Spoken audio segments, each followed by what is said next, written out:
Nice. This is the package to save the day. Ronin Speedwork, they make the rear end kit for the FD RX-7.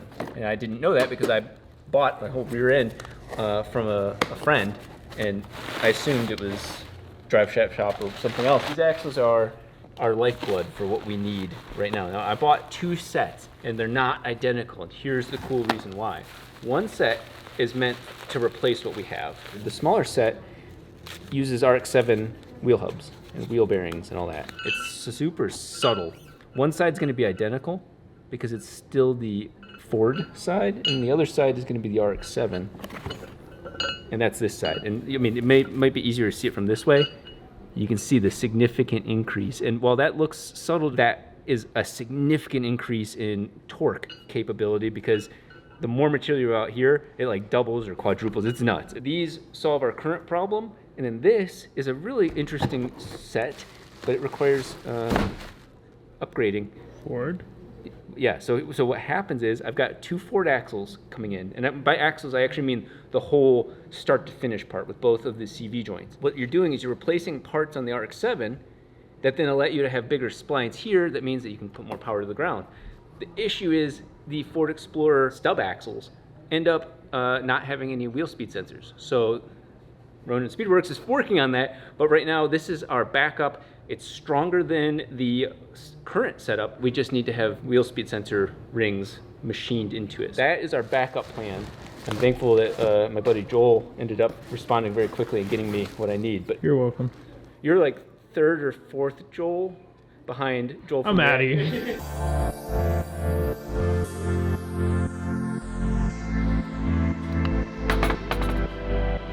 Whenever you say you're running low boost, it's always an excuse, but in this case, just not having that power in the straights to really run the other cars down, which is with this car's strength, I was like, you know what, there's got to be a leaking clamp. All the data showed that, and sure enough, the facts support that as well. Each of us are working on a very specific, important task, and Christian is working on swapping over the power steering pump. Now, this thing has caused us so many troubles last year. If you guys remember the Pikes Peak video, we didn't even show you every time we replaced it. We went through like 3 or 4. Thank God the local Colorado RX-7 community was there. We are swapping over, coincidentally, to this nice little Holly kit I bought for the Challenger, but it won't fit because of, you know, it's a slightly different style.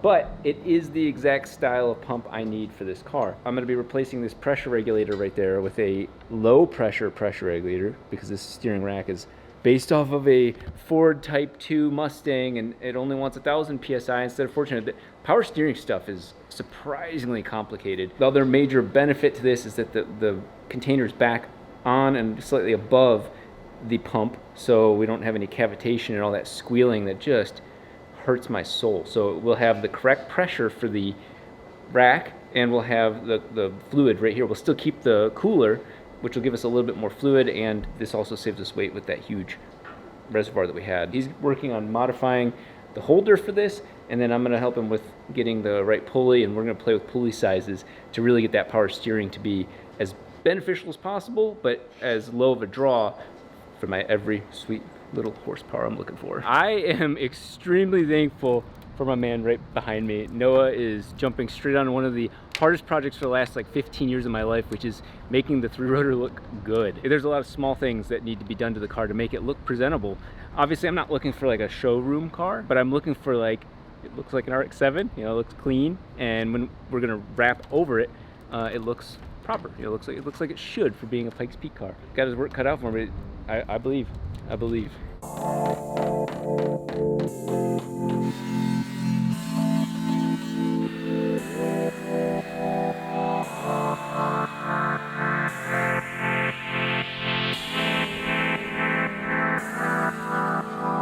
I'm gonna let you guys be the ultimate judge, but Noah did bust his ass for the couple hours he was here. I think he rushed himself a little bit, but this is the epitome of you get what you pay for, and I got exactly what I paid for. A little bit of overspray and stuff like that, and weirdness, you know, attention to details, but this is stuff that I suspected before I even met that guy, that I'm gonna end up doing the fine detail work. The more important one is the Bondo we ate out of this side. years ago. I think he accidentally gouged this. Otherwise, I'm actually really happy that this whole area is filled back in. Interesting, he got those holes filled perfectly. That part turned out really well. He was upfront with us that he avoided the area that I wanted the most help with, which is the headlight bucket area. And here, especially this side, you can just see it doesn't match even if you pull it up. So realistically, I'm gonna have to do this. For the sake of getting the car closer to wrapping collectively, we got a step further. Probably the most important sticker I've ever had in my life. And so I am going to gently take this one off and keep it forever. And there we go. It left most of this sticker on there, but I still have Dan's signature on there, which means a lot to me to have made it this far.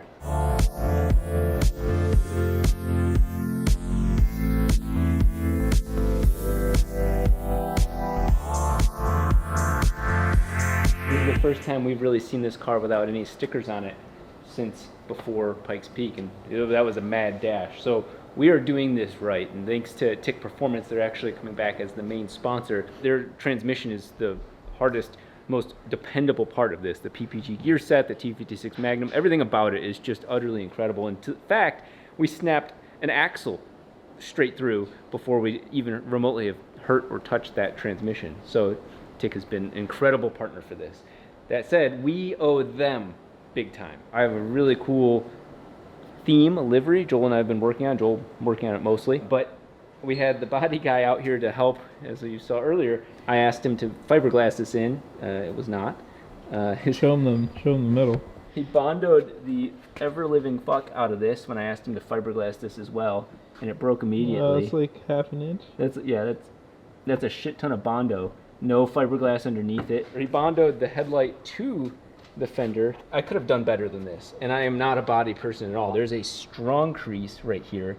I couldn't see it because it was all just still in very rough bondo, and so I sand it, and it's just like, I mean, this whole area is sunken in right here. It's the same as it was before, just looks like more of the same color, much less he sanded the shit out of the over fender. All this is gonna look like absolute trash when we go to wrap the car. And when you want something done, you gotta do it yourself, and the bodywork is no exception. I want this car to look proper, and so even something as simple as this transition here, I'll put the skim layer of bondo, not the fat fucking layer of bondo, and then when we wrap it, we'll bring the wrap up past that point. But I want this car to look good. We got our work cut out for us, but I think you guys are really gonna like what we have in store. I tested something new last night and just let this machine go at full speed plus 25%, and whoa, that looks really wild. So I was able to draw lines onto this and tell it to try and hold these two wings tight.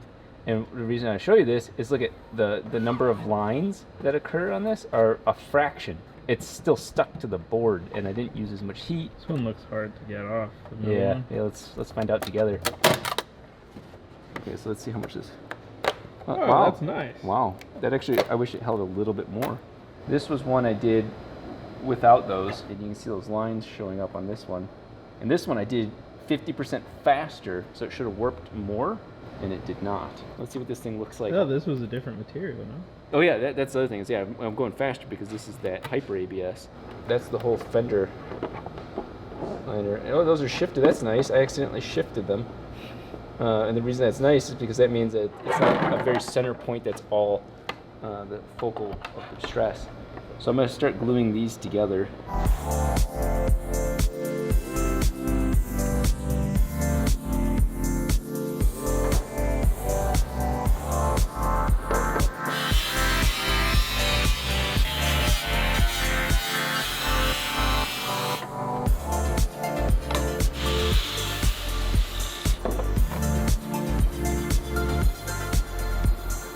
This is super exciting. Thankfully, the model and the 3D scanning is just so damn accurate. So placing this right where I had some key spots brings it almost exactly where I was hoping for it to be. You can see the tire shape in it, so it's as close to the tire as I can get without being over the top, and it hooks into this area so we can get all of this extra metal back out so the air coming out of this cooler can escape without being pressurized and getting in the way of all this. The driver's side is the most critical one with the oil cooler and all the oil stuff over there. So it's not going to be the easiest thing to mount, but it definitely contours. I've spent a lot of time making sure it would stick to the edge of the body. We'll shed as much weight from the front axle forward, and this will definitely help with that. The guys want to know how much weight did we shave. Christian was very meticulous carving it, so there's a lot of weight on the ground. 198.6. Some heavy metal. Yeah, because I'm like 160. 198.6, 195.2. So that was 3.5 pounds of metal there. So my plastic isn't 3.5 pounds.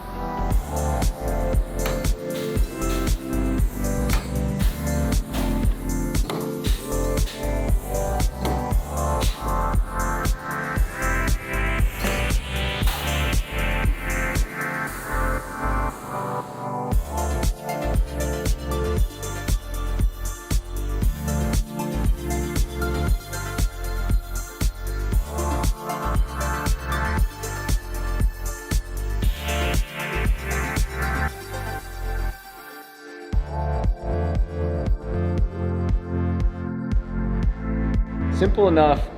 Rob went and fiberglassed. I actually bought the fiberglass and the resin for the ABS stuff. I thought I was going to reinforce it with fiberglass, which you can, but didn't need it. So he patched these properly on both corners, and then we also fed it along inside of here for those 2 tears there. So tomorrow, while everybody else is gone, I'm going to be doing the Bondo on the front side and cleaning it up, and then really working over these whole corners here. So this is about to turn my profession upside down. We had a guy named Rich here who helped make the 4-rotor body from nothing to something. And he basically was like, hey, whenever you're doing sanding, you want to be able to bend it. Oh, so you shape it to the body? You shape it, yeah, so like on the fender of the car, it's a little bit more aggressive than this.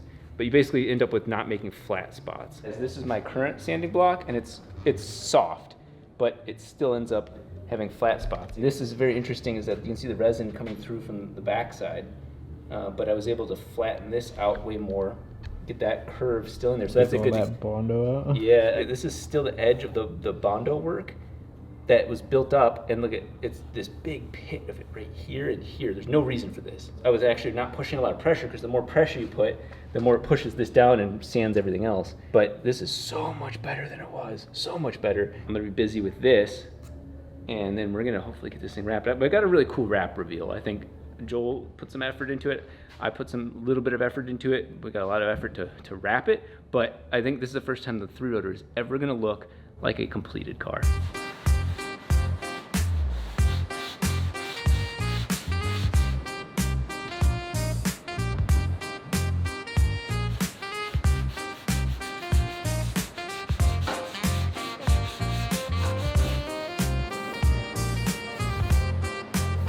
I just primered it to really expose all the imperfections in my work. And so some of those things that look bad aren't. Like, for example, you see that oval right there, that's just the various layers of Bondo. That's actually a very smooth area. A couple of the key things I did was maintained the original RX-7 curve and really built up some material for all the warping from the welding of the plate for this. I added a radius onto this. It kills me because that is not my intention. There's a little bit of imperfections like this. I'm very happy with what I did here. That blend line from these two pieces was a pain in the asshole because the resin and the carbon reacts so differently than paint and all the other ingredients. There's a little shittiness right there, but I'll clean that up as I get more and more pissy about it. We're gonna satin black all of the car up to past here, and then we're gonna use basically a different color to blend the two, where you don't really notice that it transitions from satin black to the cool carbon here. Both sides have formed pretty evenly. It's a little high right in here, but it was really low right in there before. He sanded the actual side skirts, and then I had to kind of roll with that and try to keep it consistent. I expect it to crack at some point. One of the things that we borrowed from Abe, the guy who did the 4-rotor bodywork, is instead of trying to remold this area, you cut that area and then you mold from here to there. After making serious threats to Joel, I'm ready to talk about what cool things we're doing. And so Rob is taking this and absolutely crushing it.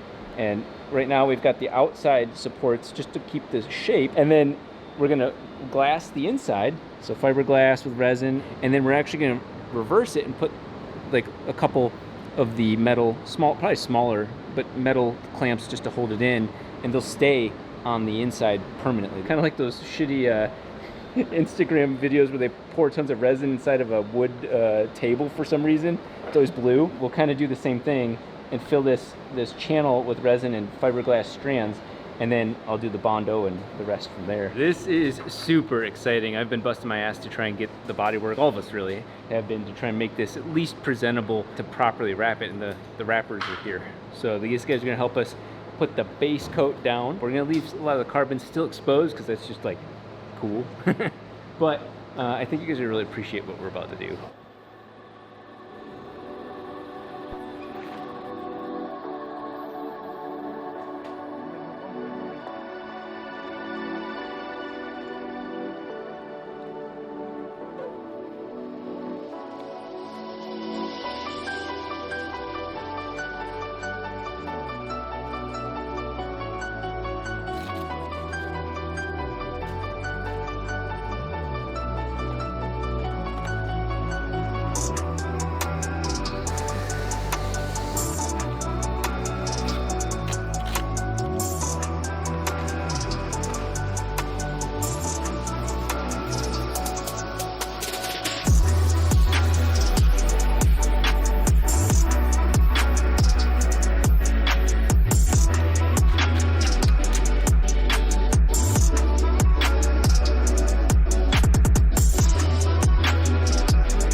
Midnight, the 3D printer's going, everybody's just wrapping up, they're bringing the dragster back in, but I miss these like basically SEMA pushes, making this car finally look like it's supposed to. Not that a hunk of shit it actually is. Satin black is a nice clean color, everybody does it, but what we're about to do, I think, is just the difference between like mediocre and memorable for the rest of the car's life. So I am standing in Joel's current office, and I get to do that because he's the one holding the camera right now. But we are working our asses off to do some of the coolest things we've never done. And I don't mean that in YouTuber like, oh, never been done before. For us, visuals have never, ever been the most important or second, 15th most important thing until this time. The car's running so solid that we finally have a livery for this. And so I'm gonna show you a sneak peek of what that livery is currently looking like. And that is a pretty safe bet. It still looks sick as hell. But you can see this is a all satin black car. This is the first time in the history of the car, for me, where it's all been one color. There's a lot of RX-7s that look like this, but that's the base coat for what we're about to do. Now, all this was brought and made possible by TIC Performance, which they already made the drivetrain possible. It's the whole reason the car made it up the mountain, their transmission and everything, but they actually have been supporting me for so long that we want to make sure that we reward them in return. And so you can thank TIC Performance for what effort we're putting into this, because it takes money. It takes money just to wrap material, travel, logistics, having a printer that sucks, and then having to pay somebody else to cut the rest of the material. Hidden inside of here is a pattern and a look that I think will really pay homage. Sneak peek right there. Yeah, a little sneak peek right there. But it'll pay homage to one of my inspirations. All the work, the Bondo work I did, good or bad, is exposed when you wrap it, even in a dull color like this. But you can see some of my things are like, oh, that shouldn't matter too much. It matters. You can see it. This area turned out really well. But again, you can see like a little scratch across there that I was like, oh, that I didn't want to go deeper because then it would flatten this area. I think we're going to have a nice transition piece here and here, and that also forces me not to have to clean up all my extra primer. The front, we're waiting to put all the vents on because we're going to wrap the car first and then rivet the vents back on. But look at this. This is the first time in the history of the car where the fender and the bumper have actually lined up. That is a very, very first. And it was done by me. That's my favorite part. I actually did it. Now, Rob helped me under my guidance of what I wanted, but it is a real smooth RX-7, and that does help with aerodynamics. The last thing I'm printing up right now are just covers for these. So Kitty doesn't like them. She's pissed that we're leaving. We're just gonna have block off plates here and then vinyl that in so that way it's removable, because to get the bumper off, you actually have to get in here. Just kind of giving you a recap. Look at how much more room there is on that side, just from every angle. Doesn't matter what angle you pick, it is just all of this space to get the heat from that oil cooler up and out through this vent. I'm curious to see how well these ducts survive. They're gonna be near a lot of really hot things that do exceed the temperature of the ABS. Man, that kitty is really, she knows we're leaving. I asked for very long stripes, the ultimate, like, paying homage to Ken Block here. So this gives us the ability to give the visual consistency that I want along the side of the car. The inspiration from the Unicorn and Tix logo, of all things, of their font, to fit an RX-7. So I'm not doing the traditional 787B, and my number's not 55. I want to be different, but I still have my inspirations. And so this line is going to start somewhere from here, go along here, cover this bad side. Look, you can see how bad my work was on this side. Kind of zigzag, zigzag, zigzag, and then drop off kind of somewhere over here. We're going to use the longest, cleanest ones to do that long run first, and then down here we'll do another run. And again, it's going to zigzag over things that are separate, so that way it just visually is appealing. It's kind of unique for an RX-7. I'm excited.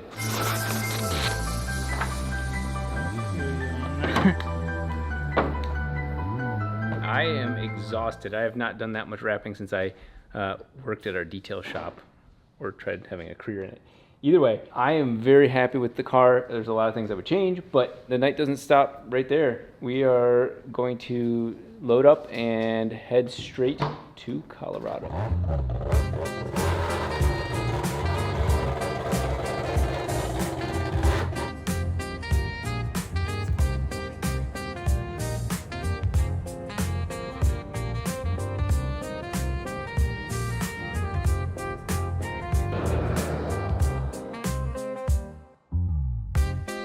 This definitely isn't my first rodeo with this. On a trailer, you really need to replace multiple tires at the same time because now they're compromised. And so we've had one that's been going flat. It popped the other one on the same side. So we're in a little bit of a precarious situation because the bad one is alive, but the good one that was supporting it has now popped. So we got a spare. We're like a mile away from the Colorado state border. We're in Colorado, so we basically made it. We went over to Big O Tire. They said 5 minutes. I think they had it done in like 2 minutes. It was impressive, but they only had one spare tire, which actually by definition is spare tire. But what we're gonna do is take the leaking tire off and swap that one on. So now we have a real weird mix match. So, but that tire we will replace later in this trip. And we have chosen, instead of resting, we are going karting. And this place actually looks faster than A1 out by us, especially because it looks like there's a even faster track up here. Oh, this is cool. These are the Warriors. We ran into the guys from BBI, and so it's kind of a Dahm versus BBI group right now, but we're all together. I think we have more friendly rivalry amongst our own group.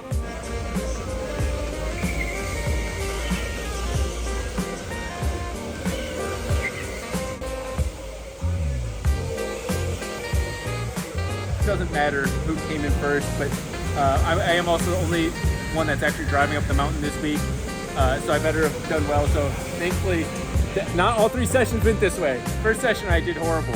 So you were just warming up. Yeah, I was warming up. It was a stiff neck, sore throat. But the second 2 sessions, I had some of the funnest times with it was just us 4 guys, and that's like the best. Schraub was an asshole. Schraub wouldn't let me pass, so I passed him. I did what I needed to do, and I was very, very proud of that.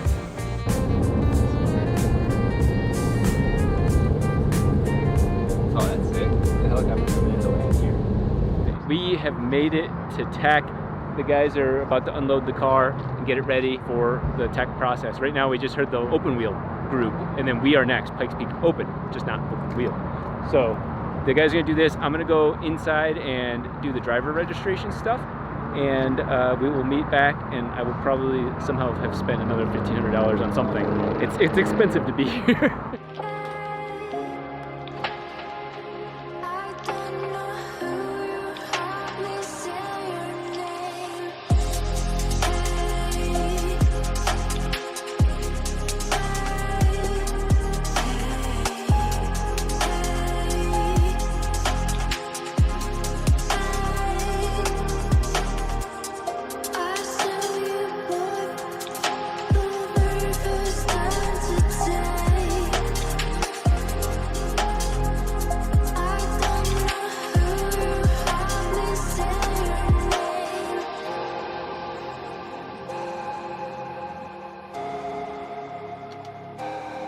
even for us, this is the first time we get to see the car all together. All the bodywork, all of the weirdness, all the 3D printed stuff, the wings, everything is all on the car and right here. So like this is like the reveal, and it can't hide it anymore because there's tons of photographers here, and I'm excited because I want to show them our best. I'm gonna be like, please look, we made this. This is our baby, and I think it's worth the attention at this point. It looks subtle. It looks exactly what I dreamed of, and it looks like we mean business. And honestly, things are going so smooth. I'm nervous because it shouldn't be that smooth. All I know is buzzer beater, buzzer beater, buzzer beater. So we're not out of the shit yet though, because we still have to pass tech, but it's the same car. So we'll see what we've forgotten or made different. We'll see if it throws us any stress, but otherwise, enjoy the process of passing tech at Pikes Peak.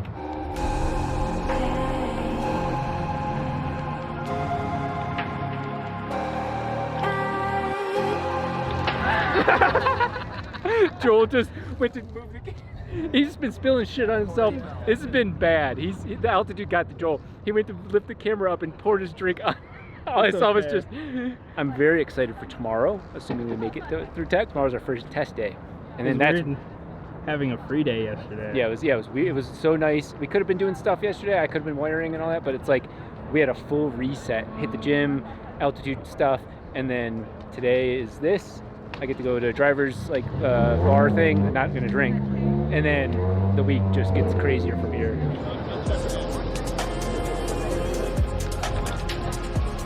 We even got the car all wrapped. You guys want to go with Ty and roll those tires over the back of my truck to stand for you? Sounds good. Thank you. Come on. I put it into first, roll a little bit, and then it goes into reverse. So I want to show you.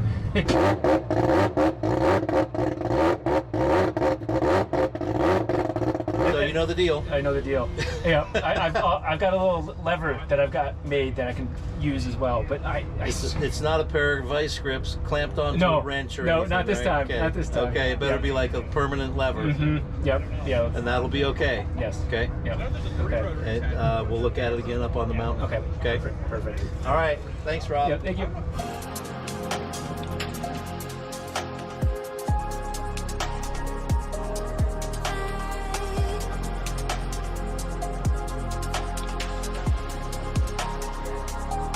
Kill switch and extinguisher. So follow this around. What is that, fire suppression? Yep, this is your fire bottle. Vicky, you see the fire extinguisher nozzles up top? Under the...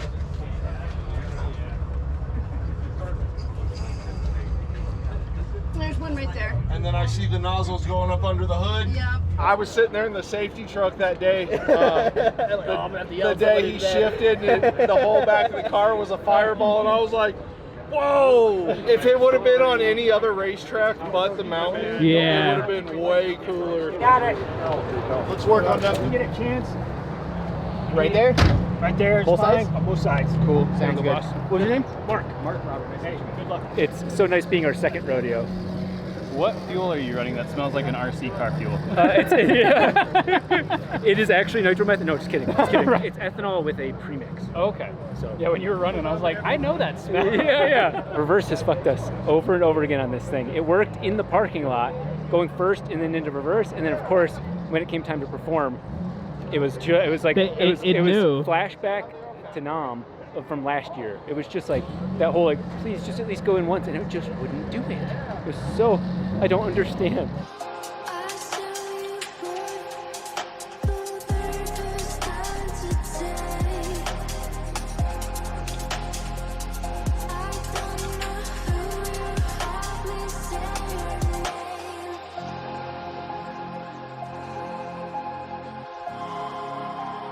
See how high the impeller is? Yeah. Look at this one. Yeah, I get that. We welded that on here last year. So, now let me give you the kicker, and you probably did it here in a parking lot or something like that? Yeah. Okay, so that sucks. You did a good job for that. Kudos. I didn't know Okay. that, but I appreciate it. I'll take it. What I I'll would take tell it. you is, you put about a 35-degree bend in the front and about 45 in the rear. Get it and all the way up against pushes that this roof. up against this, Yeah. where it gives him more space. If something were to go wrong, my bigger issue here is getting out of that side. Say Okay. it goes into the trees and this is Yeah. closed. That's now you got to duck down to get underneath of it. It's one more hurdle to jump over? 1,000%. Okay. Okay. But it's legal. Okay. It's just legal. How do we make I'll it put it on the better? list for next year. Things to do. Okay. It's almost identical to last year past tech except for reverse, but this time they don't give us our sticker until we prove reverse is working. So the stress is back, which makes me feel comfortable. I'm back where I'm at.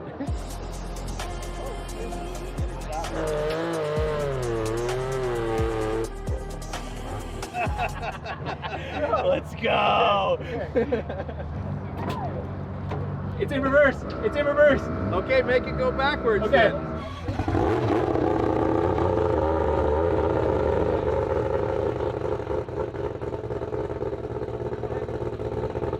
And there's no wrench bolted in. There's nothing. Okay, all right. There's nothing. all right, Yes. Woo!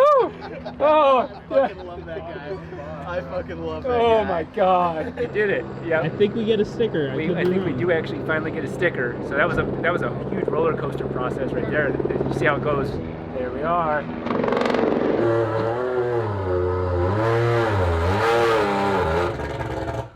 So I went to use the step that gets me in and out of the car, and we realized it's gone.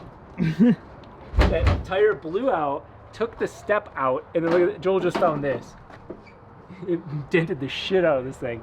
This poor trailer, but I mean, we were fine, car's fine, everything's fine. I'm very thankful that we have a double axle because at least you for the most part know. The most important sticker to me. Well, we didn't get to reveal the car even to ourselves at the shop. We got to see it here on Tech Day, and I'll tell you what, it was worth seeing all the people, all the different photographers showing you what the car looks like, because my God, it finally looks like what it should. Still a hunk of shit underneath, but it's one hell of a car now.